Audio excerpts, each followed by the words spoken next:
it's a fascinating form, of course one we couldn't see. Artists have picked up, both on Darcy Thompson on the splashes and on the splashes themselves. This is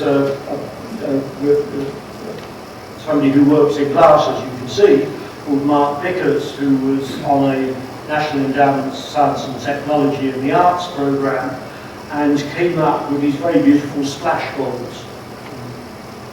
Water is a super-cooled liquid, so there is a sense in which it's appropriate, though these don't result, of course, from splashes, and he wants them to be, and they have been produced on a mass-produced scale. But the intuition about the semi-liquid nature of glass, its watery appearance, and the splash is, I think, being used in a very resonant way.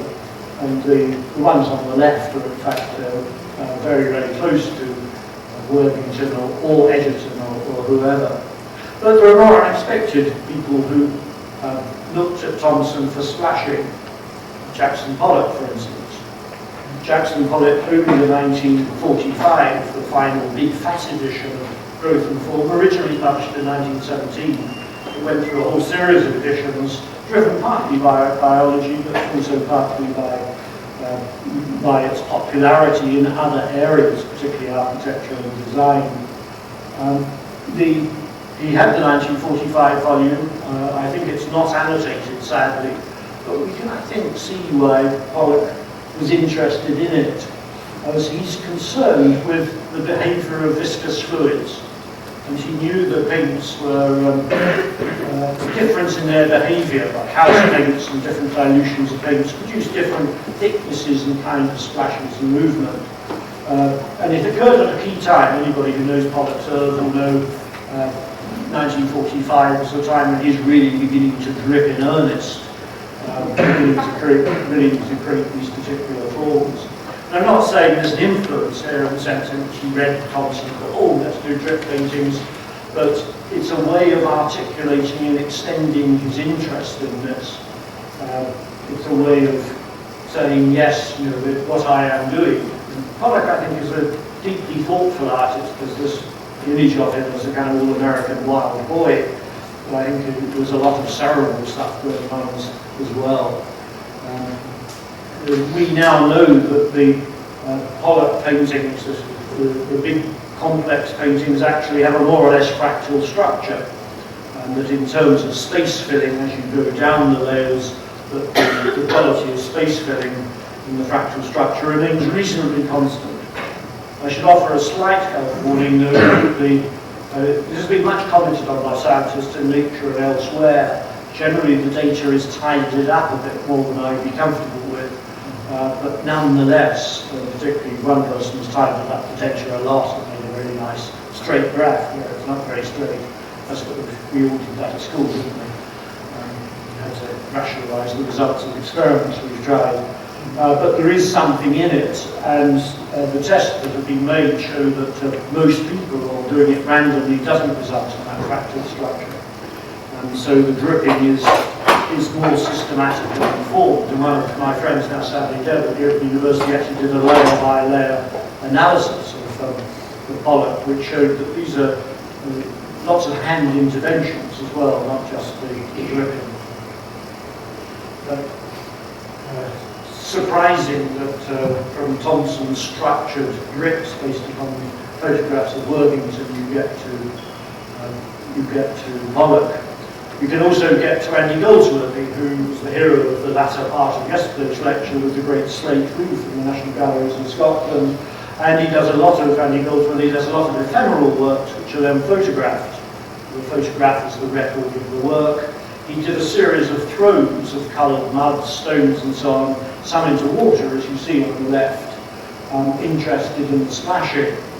But he then noticed down in the river at the bottom of his farm in Dumfriesshire in the south of Scotland, he then noticed that he was getting rainbows when the sun was in the right angle, so he switched to the rainbows. So he then starts researching what gives the best rainbow, and he found that a steady rhythmic periodic beating of the water, which put the water in the air in the right particular sense, if you beat it in the right way, at the right pace, and with the right rhythm, you've got wonderful rainbows. This I particularly like because it's a metaphor for discovery, isn't it? That you can be looking at a phenomenon as a scientist or as an artist, you'll be concentrating on that, whereas in fact what suddenly attracts your attention is beside it. You think, I'll do that. And a lot of major discoveries come in that way, like Crookes tube, where he's investigating something else and suddenly noticed that the X-rays are escaping and can blacken a photographic emulsion. So that sense of that, seeing the thing out of the corner of your eye, this is a nice example of that particular kind of thing. The artist who probably won't be as well known to you, who is the most systematic explorer I know of fluids in motion, is Susan Durgis, who lives in Devon. She is well known. I looked to see which collection she's in. She's in Boston, Chicago, Metropolitan Museum, San Francisco, and a number of other American collections, so she's certainly travelled. I wonder how many people have heard or know of Susan Durgis. Almost nobody, yeah, thank you. But anyway, you will do now, because I've got quite a number of slides. I think she's a fascinating artist, very quiet, very self-promotional, but I think an artist of great quality. She's investigated a whole series of phenomena in fluid motion. This one is called The Observer and Observed, and she used the experiments of Charles Vernon Boys, who looked at water jets and photographed them stroboscopically to show the breaking of the jet. And she began to experiment with this and found that she could actually get her own image in these little lenses. These little lenses, each one of those is a self-portrait. Of course, her out of focus face is behind the water jets. And she knew the Boyce experiments, so I talked to her about them. He's a rather distinguished scientist of fluid dynamics. And she called this observer and observed. And for her, it's a metaphor of the observer and the system, which of course is a much discussed in modern physics. And she reads avidly. And there with Goldsworth, who doesn't want to know the theory.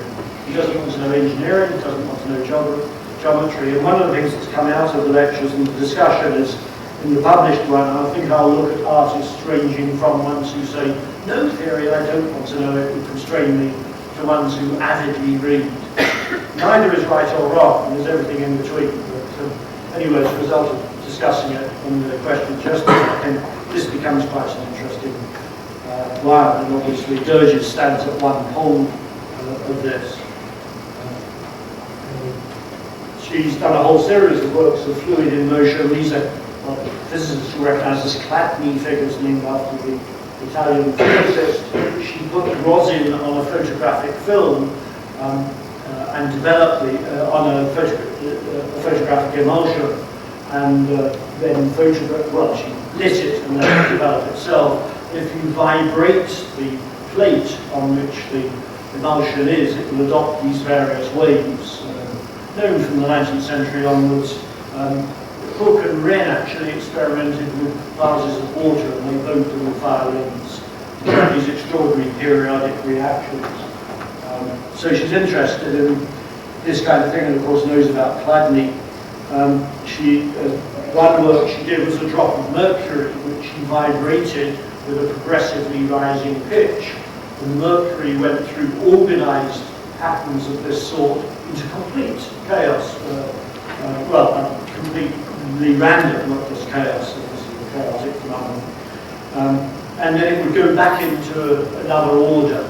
Then it would go into something with indiscernible order, and then back into another order. And as you went up the pitch, she called this hermetica, after the Hermes, the Greek god for mercury. And it's paralleled by this Edgerton experiment on the right, which consists of a layer of dust vibrated on a fluid on a watery background.